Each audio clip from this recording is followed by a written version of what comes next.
Hello friends. तो आज हम जानेंगे कि खेतों में खाद क्यों डालते हैं। अक्सर देखें हमने कि किसान भाई लोग खेतों में खाद डालते हैं, तो ऐसा वो क्यों करते हैं उसके बारे में हम जानेंगे। हाँ दोस्तों, हर किसान अच्छी फसल पैदा करने के लिए अपने खेतों में खाद डालता है जिससे पैदावार ज़्यादा हो। तो इस खाद में होता क्या है, उससे क्या मिलता है फसल को, ये आज हम जानेंगे।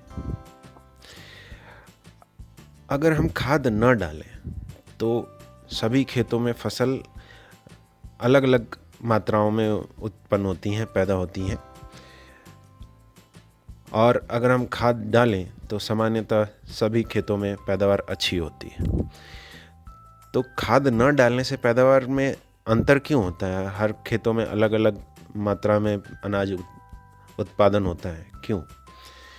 ऐसा इसलिए होता है कि हर खेत में जो मिट्टी होती है उस मिट्टी में उपजाऊपन अलग अलग होता है। उसमें उपस्थित जो तत्व हैं वो किसी में प्रचुर मात्रा में होते हैं, किसी में कम मात्रा में होते हैं। जिसमें प्रचुर मात्रा में होते हैं उसमें उत्पादन काफ़ी अच्छा होता है, और जिसमें पोषक तत्व जो फसल के लिए आवश्यक हैं अगर वो कम है और खाद न डाली जाए तो पैदावार कम होती है, जिससे किसान लोग पसंद नहीं करते। इस वजह से उनको खाद का उपयोग करना पड़ता है। तो चलिए समझते हैं कि इस खाद में होता क्या है। इस खाद में 11 जरूरी तत्व होते हैं जो मिट्टी को दिए जाते हैं, जो हैं nitrogen, potassium, phosphorus, calcium, magnesium, गंधक, लोहा, मैग्नीज, बोरोन, जस्ता और तांबा। ये सब जरूरी पोषक तत्व हैं किसी फसल को अच्छे से बढ़ने के लिए, अनाज को ज़्यादा पैदा करने के लिए। फसलों को कार्बन, हाइड्रोजन और ऑक्सीजन, ये तो हवा और पानी से प्राप्त तो हो ही जाते हैं, लेकिन जो 11 जरूरी तत्व हैं वो जमीन से मिलते हैं। जिस मिट्टी में ये अगर पहले से उपलब्ध हैं तो फिर फसल अच्छी पैदा हो जाती है, खाद डालने की ज़रूरत नहीं पड़ती। और अगर जहाँ मिट्टी उतनी उपजाऊ नहीं है वहाँ हम ये खाद डाल के उपजाऊ मिट्टी बनाते हैं और हम फसल पैदा करते हैं। खाद डालने से पौधों की वृद्धि बहुत अच्छे से होती है और फसल अच्छी पैदा होती है।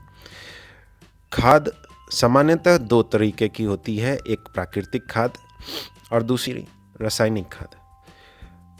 प्राकृतिक खाद सामान्यतः किसान लोग खुद बना लेते हैं, जैसे गाय के गोबर से कोई चीज़, अगर खाद्य पदार्थ या फिर कोई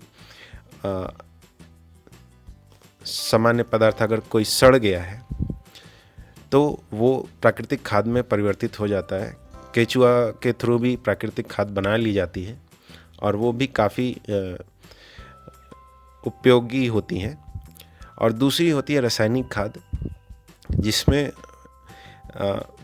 जो ज़रूरी तत्व हैं वो नाप तौल के डाली जाती हैं, निश्चित मात्राओं में डाली जाती हैं कि एक फसल के लिए इतनी ज़रूरी तत्व इतने प्रतिशत होने चाहिए, उसके अनुसार रासायनिक खादें बनाई जाती हैं और वो फैक्ट्रियों में बनाई जाती हैं और किसान लोग वहाँ से खरीद के अपने खेतों में उपयोग करते हैं।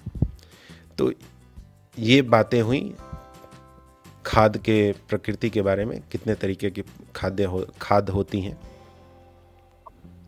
तो आप हमें बताइए कि प्राकृतिक खाद और ये रासायनिक खाद में अंतर क्या होता है, दोनों में कौन सा ज़्यादा अच्छा होता है और किसे हमें यूज़ करना चाहिए।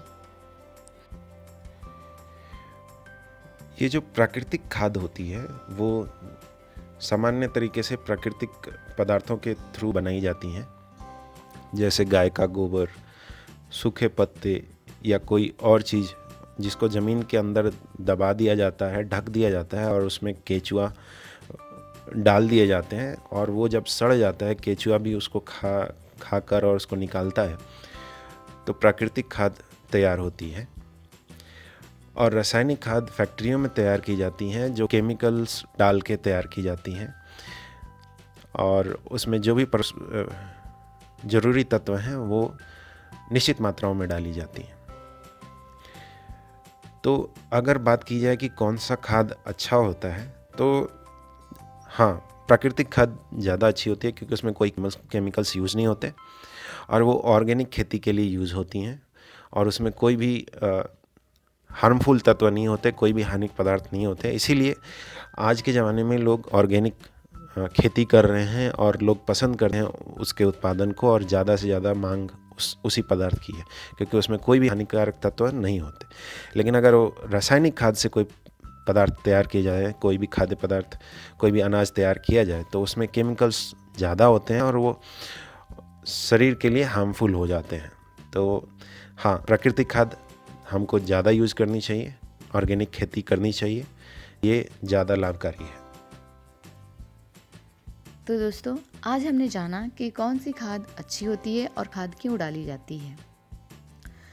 तो अगर आपको हमारा ये वीडियो अच्छा लगे तो प्लीज़ इसे लाइक और शेयर सब्सक्राइब ज़रूर करें और बेल आइकन को दबाना ना भूलें ताकि हमारे और भी नोटिफिकेशन आपको जल्दी मिले।